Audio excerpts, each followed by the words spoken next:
T'es prêt? Alors on a go.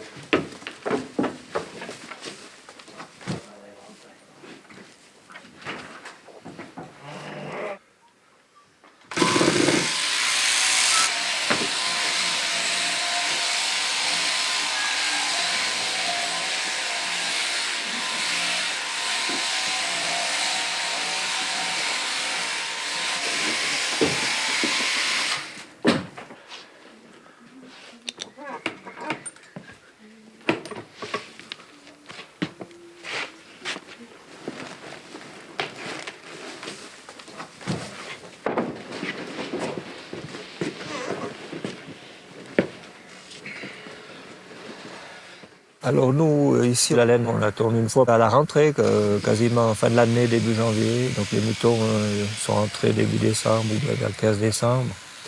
Ça convient bien.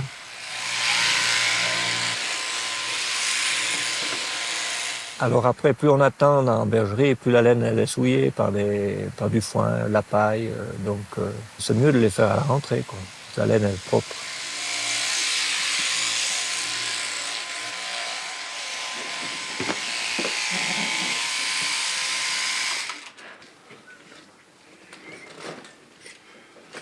Ça fait, mon Dieu, je dirais 25, en tout cas 25 ans, qui vient chez moi chaque année. Il est là à 7h30 et puis à 6h30, c'est fini. C'est un métier difficile et pénible.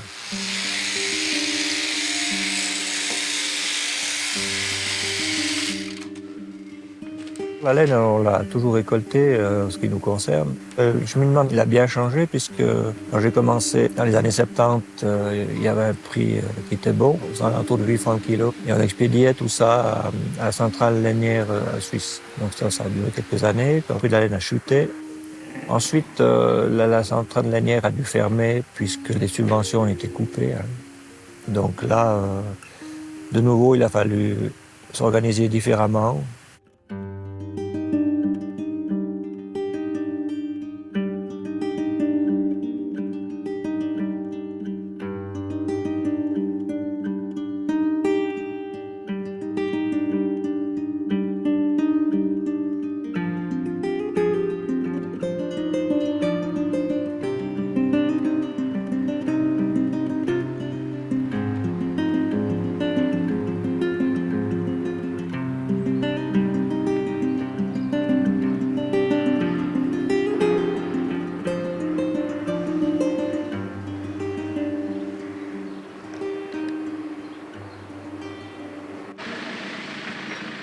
On est passé, avec l'élevage qui s'est modernisé, avec l'arrivée des vêtements issus de pétrole, à un sous-produit. Finalement, la laine en Suisse est presque venue un sous-produit du mouton. En sachant que la majorité des éleveurs font tondre leurs moutons par les tondeurs professionnels, cette récolte de laine et cette paye de la laine rembourse ou paye un petit peu du coût de la tonte. Pas l'entier, loin de là, mais ça aide là. La laine est mise en andin, comme un andin de foin ou de paille, et puis il y a une machine qui la presse.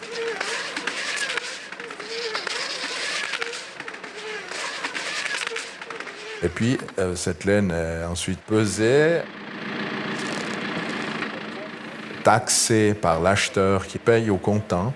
Les éleveurs qui repartent, ils arrivent avec leur laine, ils repartent avec l'argent dans la poche. Merci, extra, merci.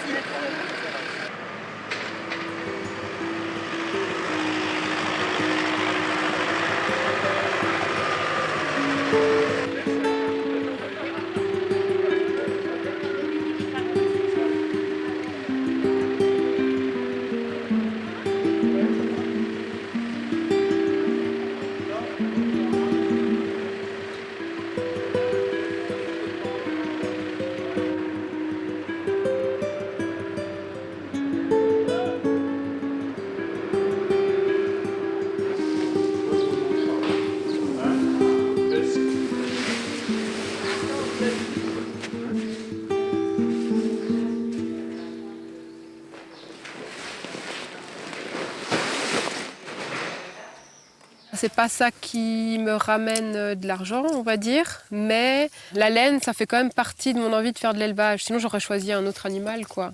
On est déjà bien content que vous organisez ça, quoi. Ouais. Hein? Bah ouais, après, qu'est-ce qu'il y en a, qu'est-ce qu'ils font? Ils l'appuient, hein. mais ça te rembourse le tondeur, quoi. Voilà, c'est moi qui tombe. Ah, c'est toi qui tombe, alors. Et vous pouvez nous prévenir quand Je fais à mon rythme. Ah, mais je savais pas que tu le connaissais.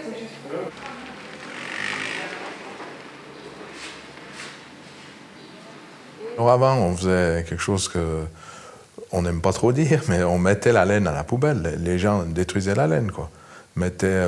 Ça partait dans les usines d'incinération.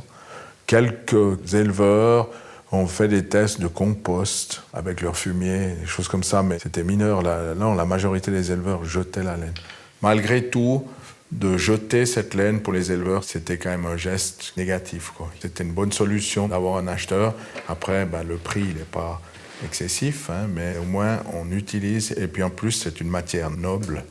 Je sens qu'il y a un début positif qui se fait, mais après, je pense que ce n'est pas la priorité de beaucoup. Je sens juste ça, je sens que les gens, si on leur parle de la laine, ça peut les intéresser. Quand il y a le tondeur qui vient, ils ne savent pas trop quoi en faire, cette laine. Si on peut les aider à s'en débarrasser et qu'en plus ils soient rémunérés, ça les arrange. Après, que ce soit le lundi ou moi, je pense que c'est peut-être un peu égal. À moins qu'il y en ait qui tiennent vraiment que leur laine soit amenée à une filature.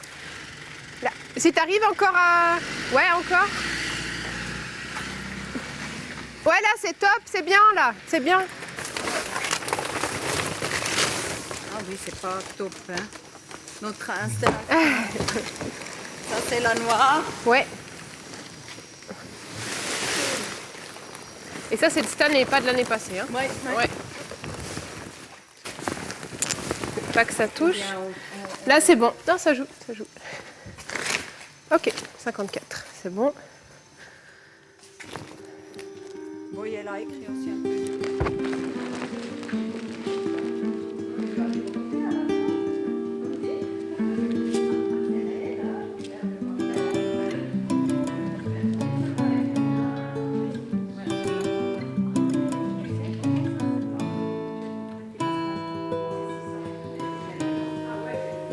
Tu vois que la laine, elle est belle, tu vois que les moutons, ils sont heureux là. Ils sentent bon. Ils sont même le sein d'elle. Ils sont doux.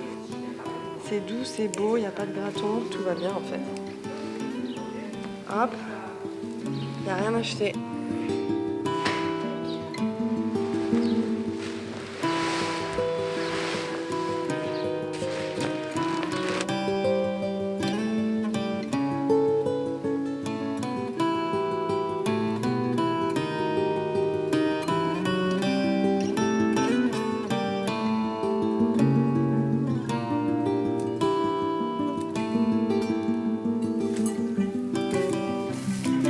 Oui. On est bien. Ah.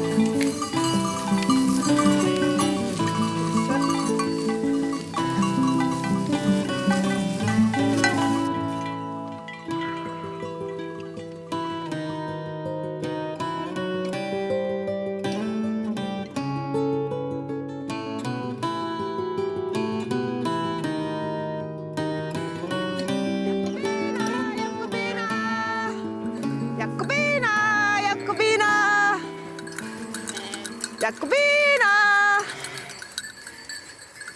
Yali. Voilà. Allons, ça pousse au soleil. Voilà. Je mets un petit peu de pain. Chacun son tour. Voilà. Les petits aiment pas le pain? Ah, si, ils aiment le pain. Vas-y. Des galettes de riz. Voilà. Et toi, petit Jules, tu veux aussi un bout de pain?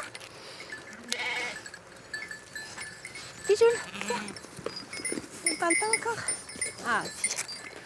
Voilà. C'est un peu nul, hein, de donner du pain. On s'en fout, c'est dimanche. Voilà. Il n'y en a plus. C'est tout bon. Lily, viens. Lily, saute. Voilà.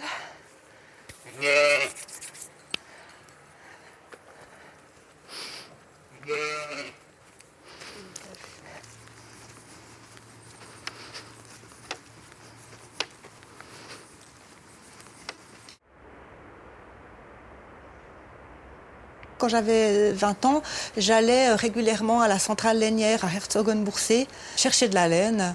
Il y avait des montagnes de laine. Et je ne me rappelle plus si c'était gratuit ou si c'était payant, mais il y en avait tellement que c'était une évidence que ça devait donner quelque chose.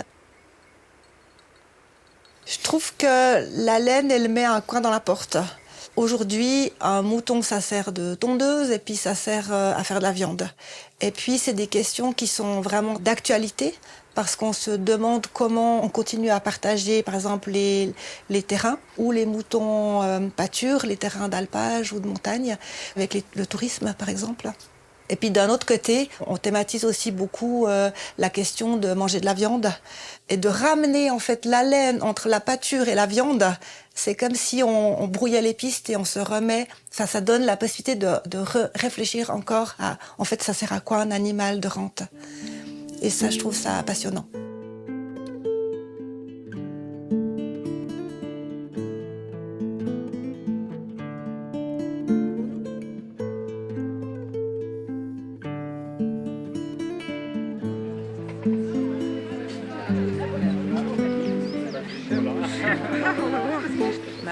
Il y a quoi comme population à Arveil actuellement?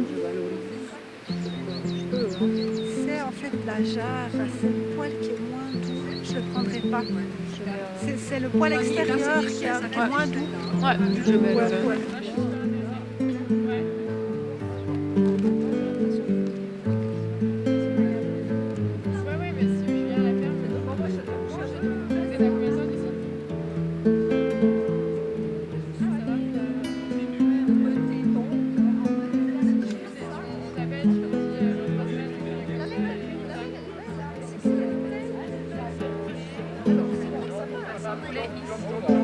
Le fil qui est filé, il va s'enrouler ici. Donc là, ça va faire une pelote qui convient.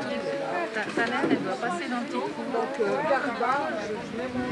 Si on veut recréer une filière en Suisse, il faut absolument qu'il y ait encore des gens qui sachent comment faire. Parce qu'il y a à peu près plus personne de ma génération, ou en tout cas pas chez les jeunes, qui savent comment valoriser la laine manuellement. Puis encore moins au niveau technologique, parce qu'il n'y a plus aucune machine en Suisse. Ça tire un peu, mais ça se règle après la tension. Là, il n'est peut-être pas tout à fait réglé. Je vois un peu d'exercice, hein, c'est pas facile. Voilà, maintenant, pas du jour.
Ça a été le déclic, si on peut dire, la fermeture de la centrale lainière et les subventions aux éleveurs. Donc on a aussi, je dirais, on a milité un petit peu.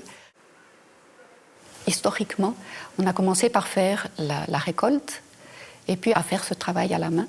Ensuite, comme on voulait vraiment sensibiliser la population, faire des activités avec les enfants, on a organisé des ateliers.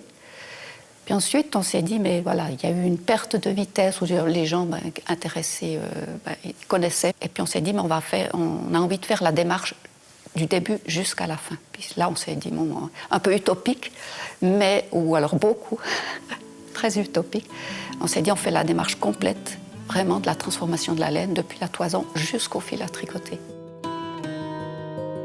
Ce qu'on va faire aujourd'hui, c'est vraiment, je vais vous présenter la filature, on va faire le tour et on va voir qu'est-ce que ça veut dire de faire du fil du tout début à la toute fin.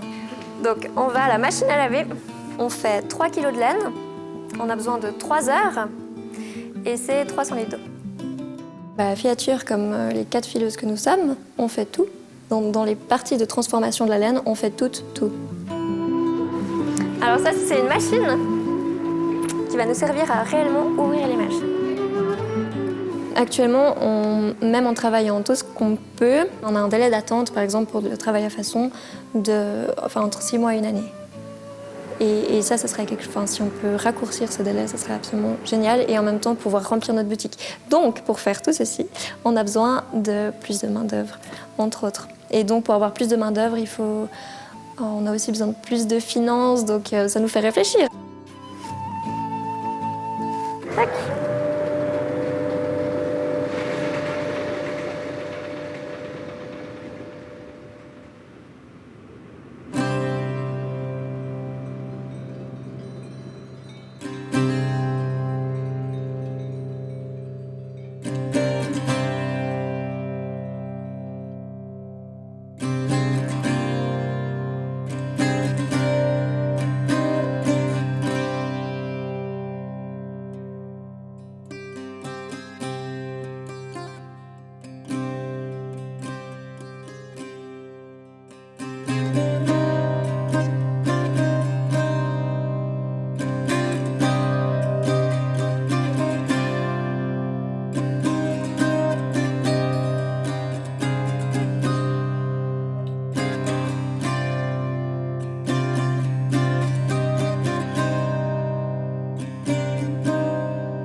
J'étais impressionné de toutes les machines qu'il fallait au filer cette laine. Alors c'est là qu'on s'est rendu compte quand même que la mise en œuvre de la laine était difficile, quoi. Entre le lavage, le cardage, la filature, c'est un travail énorme. Hein. C'est pour ça que la laine, elle est toujours chère dans le commerce. Hein. Ah, moi je trouve que c'est toujours un matériau fantastique, quoi. Il n'y a rien de tel qu'un pull en laine, bien, de chaussettes en laine pour l'hiver. Hein. Alors, je pense qu'il ne faut pas laisser tomber. Et puis, tôt ou tard, on va la réutiliser. On la réutilise à l'heure actuelle pour l'isolation. Je crois que ça fonctionne bien aussi. C'est un matériau qui est sain.